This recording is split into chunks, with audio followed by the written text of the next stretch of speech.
And welcome back to our Higher Power Travel channel, where we just got back from a 15-day cruise through the Panama Canal.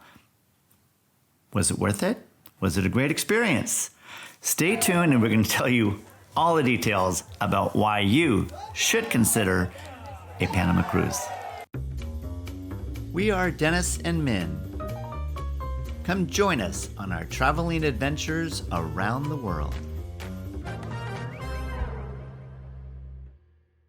All right, so thank you for joining us, and we are so happy to tell you about this great experience that we had on the Celebrity Summit going through the Panama Canal. Now, keep in mind the cruise departed on September 19th, and it was for 2 weeks, right? 15 days. So that time of the year, it is going to be warm, and as we go further south from Los Angeles to Mexico to Panama, it gets more and more humid. So pretty much every day was very warm, very humid. But thank goodness when you're on a cruise ship, anywhere inside the cruise ship pretty much is air conditioned. So we've got that always with us if we need to stay cool for any reason. But it was a great trip, and it started out at the port of Los Angeles, which is actually San Pedro, Long Beach. So it was a great check-in experience.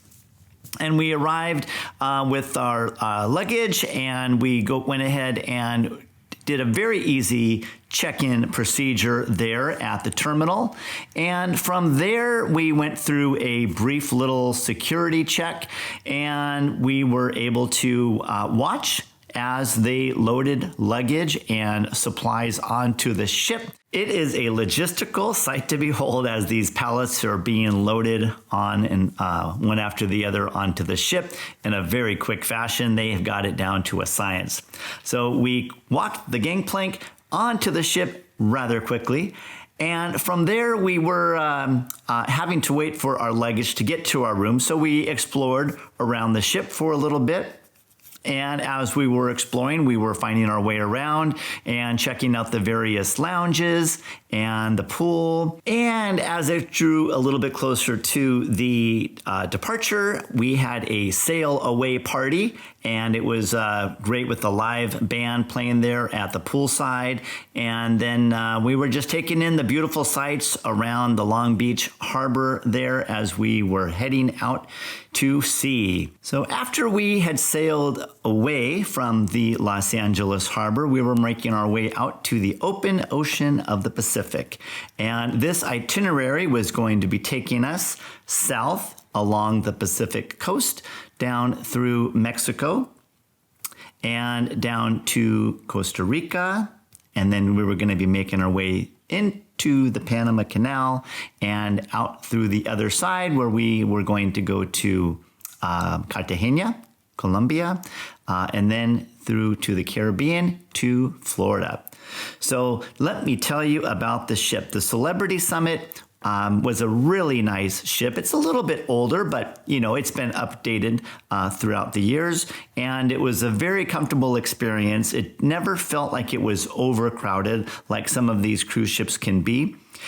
There was plenty of leg and elbow room everywhere we went, and even during the peak hours of lunch, breakfast, dinner in the buffet, for example, we never had any trouble finding a seat. Wasn't always real easy, but for the most part, we were able to go ahead and find seating without too much effort.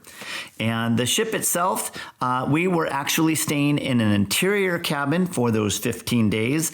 And of course, we can save quite a bit of money on these interior ships. And you have to keep in mind, yes, ocean views with the windows are always nice. On some cruises, those are going to be just a little bit more expensive than an interior. Sometimes, like in this case, they could be quite a bit more expensive. So we've dug ourselves in on an interior room in past cruises and have no problems with them. The other thing is you can get a balcony and or a lanai on this type of a cruise, but it's so hot and humid. I would not recommend paying that extra money when it's just going to be so miserable to be out there most of the time. Evenings are nice, but during the daytime, you're just not going to be sitting out there very much. So just keep that in mind. But the ship was filled with many activities throughout the day.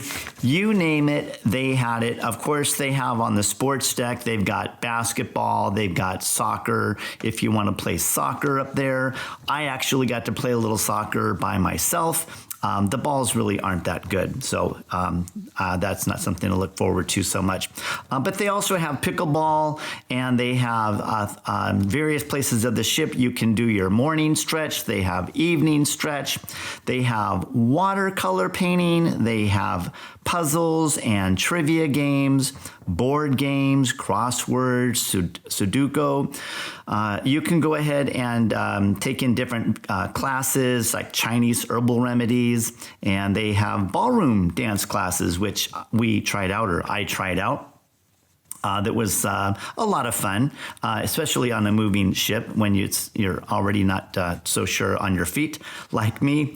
But almost every day they have movies on the outside in the outdoor space, and they also have archery, they have golf putting, table tennis, if anybody likes ping pong, and they've got blackjack tournaments, and just so many activities throughout the day. And then they also have guest speakers, and they also will provide you with informative lectures on the places that you're going to, in this case, the Panama Canal. And so there was a historian who gave us a lot of insight over almost every other day. He was giving a lecture on some insightful topic related to the Panama Canal, its history, the building of it. So we didn't go to all of those, but the ones that we did attend were very informative.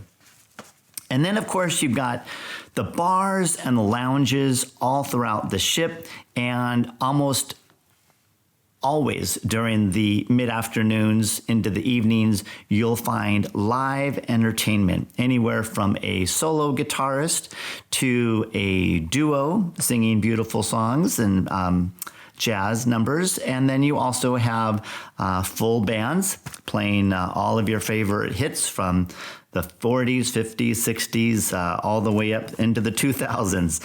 And the other thing, too, was that they have on the ship, like most cruise ships, they have real top quality live entertainment. So in the big theater, every single night, they have a headlining act, which will usually perform 2 shows around 7 o'clock, and the other one will be at 9 o'clock. And I have to say, this was our 3rd celebrity cruise, and the entertainment we found is spectacular on the celebrity cruises. I can't say that on other cruise lines that we've been at, where it's been consistently such a high bar, but almost without fail, every act was just remarkable. Such talent, whether it was comedians, whether it was singing, whether it was bands, whether it was dancers, aerial acrobatics. It was quite a variety of different types of talent, and it never got old, even after 2 weeks. And we talked about the bars, right? Lots of lounges that you can hang out in during the day. You can play cards. You can just sip a drink, whether it's a coffee, a cocktail. The bars are open pretty much all day, all night. And they also have a martini bar there on the Celebrity cruise ships. And they will usually conduct a show every evening around 8 o'clock, although these comedic bartenders are usually flashing their stuff throughout the day in front of their customers anyways. And so every evening around 8 o'clock, they would have a spectacular martini bar show where they would be, well, you see what's going on here. And every once in a while, they would make a little bit of a mistake, but hey, they're human as well. But a fantastic, exciting show, always a crowd pleaser. And of course, you can't go on a cruise and not talk about the food. So of course, we had so many varieties and options of food to take part in. And you had the buffet, which is open pretty much all day, all night. And then you also have the fine dining restaurants that usually serve also breakfast, lunch, and dinner in a very nice environment. And the food we were really pleased with the quality of food on this ship, both at the buffet and the fine dining. And of course, they also have the additional restaurants that you can pay additional for there. And they had an Italian and a Japanese restaurant that were the select eateries there. And the cool thing, even of course, the buffet, it's all you can eat. But certainly when it is the fine dining, if you want to order 2 appetizers or 3 starters just for yourself, you can do that.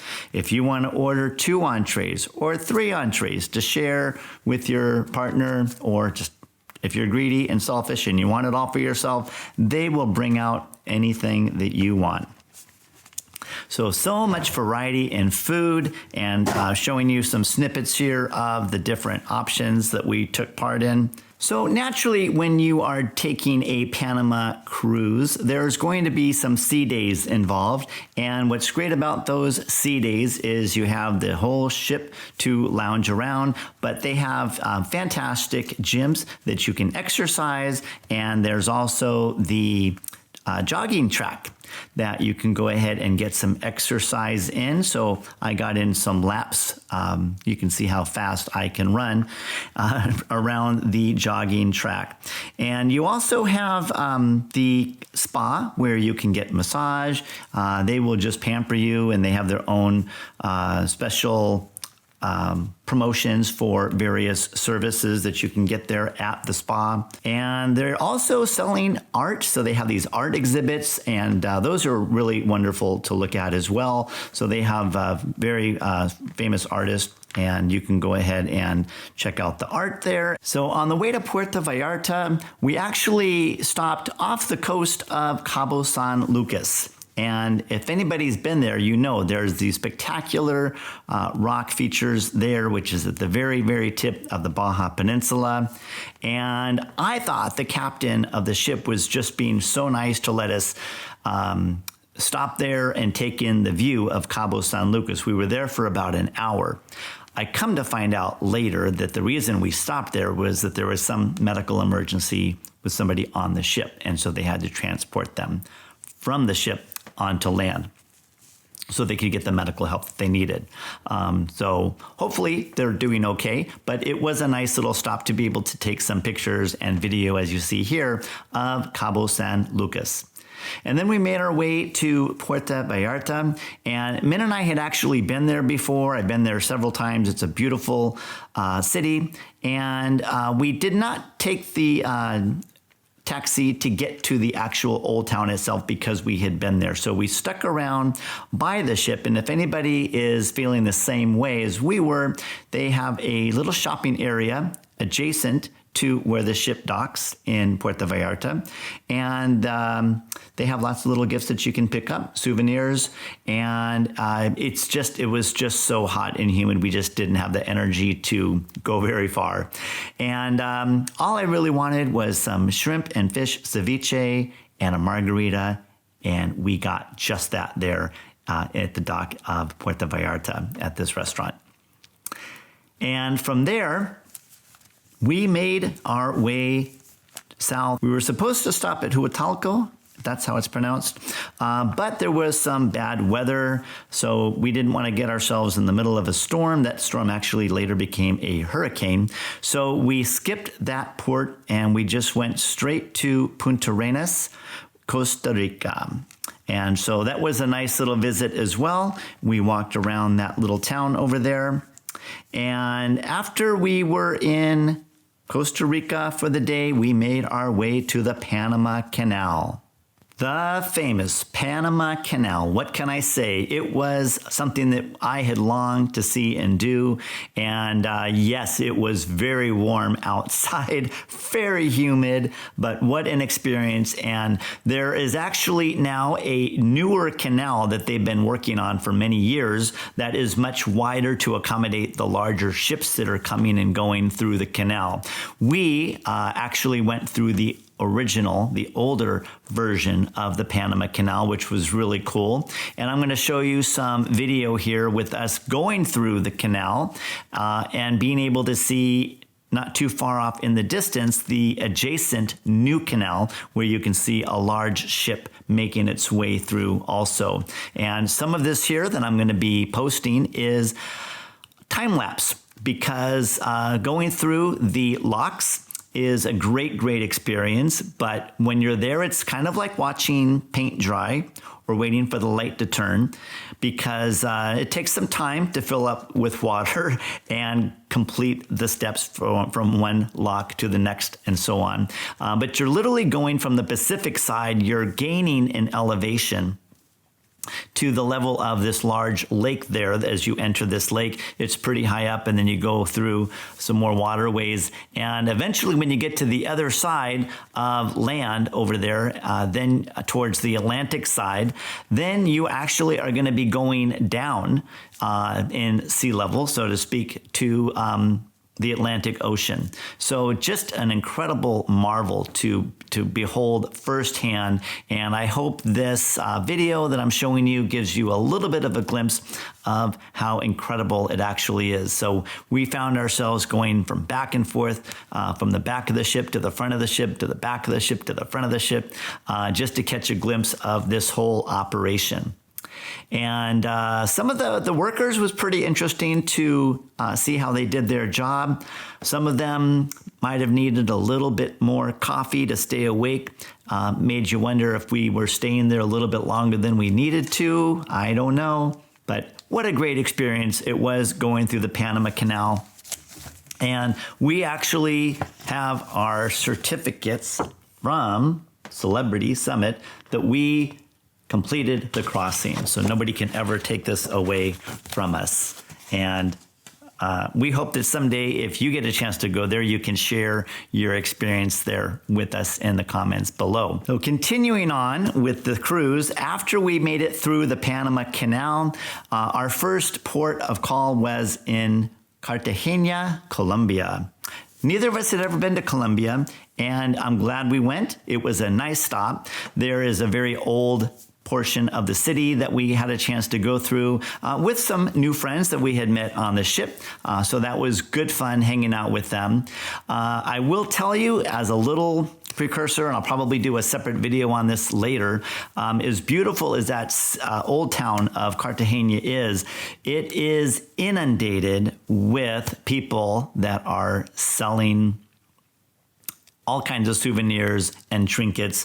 And if you take video of them, they're going to want a donation. If you take a picture with them, they have these women dressed in the beautiful traditional Colombian dresses. And if you want to get a picture with them, they will expect a donation. So just be aware of that. But unless you can somehow blend in and look like a local, which we obviously did not, they will be on you like, you know.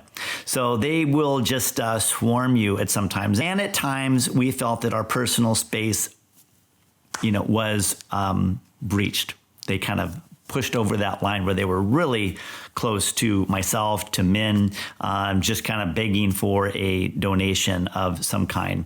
But people are selling refrigerator magnets. They're selling all kinds of souvenirs. So I give them credit that they're trying to make a living. There's just so many, and it just kind of spoiled the ability to just take in the surroundings and the history and the culture there, because they are just all over. It may not be that all the time, but I'm just telling you what our experience was like in Cartagena. At no point did we feel unsafe, because it was during the day and we were a group of 6 of us. But if you were a young single woman by yourself, and if it was like later in the afternoon, whatever, that might not be such a good idea. Definitely good with safety in numbers. One tip: when you go to Cartagena, we took a taxi from where the ship docks. And what's cool is right at the dock, they have a really cool free aviary. It's almost like a small zoo, actually. So we spent almost an hour there. And we are going to share with you some of those images of things that we saw in that little zoo. Monkeys and macaws and all kinds of birds and ducks and geese and yeah, just some great wildlife. Turtles, you name it. So they had a lot there. We did talk to some people that tried walking from the port to the town of Cartagena, but after going a short distance, they recognized it probably wasn't the safest way to go, so they ended up getting a taxi instead. So that's kind of the word on the street over there is don't walk that distance from the ship to the town. Definitely take a cab, and they're all there waiting for you. So it's not too expensive to get there. I think it was about $5 US one way. So very reasonable. And again, the town of Cartagena, beautiful, historic, a lot of nice churches. We walked around the city walls, and there was some great views all around. So definitely a great city to check out. Just be aware that there's going to be a lot of people begging for donations or wanting to do business with you. And after Cartagena, we made our way out to sea and we were headed to Grand Cayman Island, but there was yet another hurricane. Hello, it is hurricane season in September, and that's okay. Our captain was awesome because it's always safety first with them, and we went ahead and diverted around that storm, and instead of going to Grand Cayman, we went to Aruba, and that was a very cool island. We'd never been there before, and I'm glad we went. It was a great stop for us, and they have a nice little shopping area when you first get off of the ship. People are very, very friendly there. Most everybody spoke English. And we didn't go traveling around the island too much. We didn't do any excursions. But what we did do is just walk along the town there near the port. And we found a great little restaurant where we could get, again, some nice ceviche and local beer. Yum, yum. And I had to do a little work on the computer. So I was able to get that done with the free Wi-Fi. And again, it was just really hot to go anywhere or be anywhere for too long outside. So being in the shade in that little spot there in that restaurant was very comfortable. And we got a chance to go on the ocean. Had to go in the water there. The water is very clear. Coming from Hawaii was nothing too spectacular because, you know, we're kind of used to that, but it was just a nice treat. The water was very comfortable, very warm, and so definitely got to get in the water when you're there in Aruba. And after Aruba, we did make our way towards Fort Lauderdale. So yes, after 15 nights at sea, through the Pacific, through the Panama Canal into the Atlantic, we ended up in Florida. We departed from Los Angeles on September 19th, and we got to Fort Lauderdale on October 4th. So overall, it was a great journey. No regrets. We got a pretty good deal on our interior cabin, and we were very grateful for the wonderful stops that we made and respected the captain's decisions to divert around the storms rather than go through the storms when those came our way. But those are just some of the things you have to be flexible with when you're on a cruise. On the open ocean, there's a lot of things that can happen weather-wise, and you just have to roll with it. So drop us a comment if you've had an experience going through the Panama Canal. We want to hear from you. And please, if you haven't already, and for those of you that have, we are very grateful. But if you haven't already liked and subscribed to our channel, please do so. And we will look forward to seeing you on the next Higher Power Travel Channel video.